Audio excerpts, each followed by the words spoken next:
lives and our choices, each encounter suggests a new potential direction. That's it. The music from my dream. I call it the Cloud Atlas Sextet. There are whole movements I wrote imagining us meeting again and again in different lives, in different ages. What are you doing in here? Halle Berry, Tom Hanks, thank you so much for talking to Yahoo Movies. When you were approached for this movie, how was it described to you and what was your reaction? Well, it came actually in a unique way. The bosses called us, right? And said, we'd like you to do this movie. Yeah, which, you know, for me, that was pretty exciting for somebody to call up and say, no, we want you. I'm like, am I going to audition or when can I see you? They said, no, we want you to play this part. And I thought, oh, well, I guess I should read this thing. This is the Cloud Atlas Sextet? I doubt there's more than a handful of copies in all of North America. But I know it. I love the film. Good. Great. It is unlike anything I've seen kind of like ever. When the directors approached you about this, how did they describe the film to you? I just trust them so completely. What they invented on The Matrix, for instance, was groundbreaking, and I really just wanted to be part of anything they were attempting. I didn't even know what I would be playing. That's the spirit of the film speaking right there.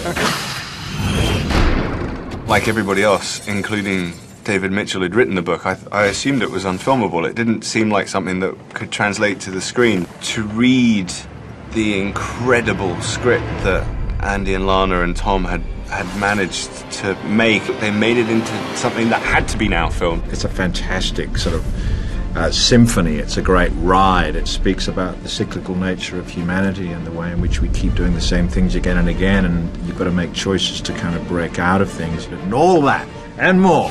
No reason to hide. I know you saw me 451. You know, I was kind of concerned and intrigued and wanted to sort of cautiously understand why they wanted me to play two characters. It was two characters at that time. Then they ended up throwing more characters at me later on. And obviously you play a Korean replicant, and you also play a European woman, or American woman.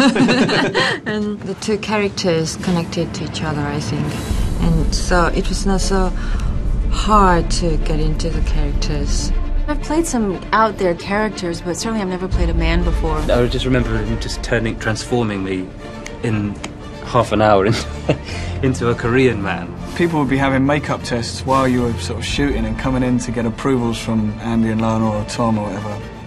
So people were always kind of coming in and out dressed as, suddenly Hugo would walk in dressed as a woman and sort of present himself to Andy and Lana, and like they'd give their nod of approval or whatever. I played a hotel manager in about 3 square feet. And oddly enough, those confines are liberating. In that case, I was very much instructed by the physical world that I was inhabiting. I loved when that happens. Our lives are not our own.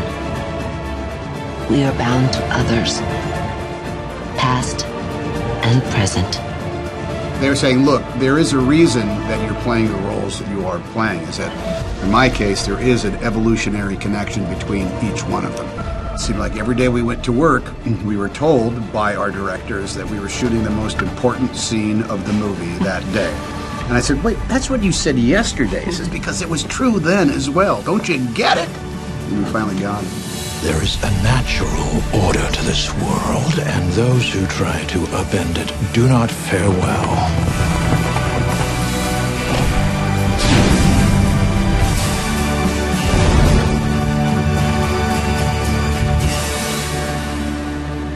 I believe there is another world waiting for us, Sixsmith. A better world. And I'll be waiting for you there.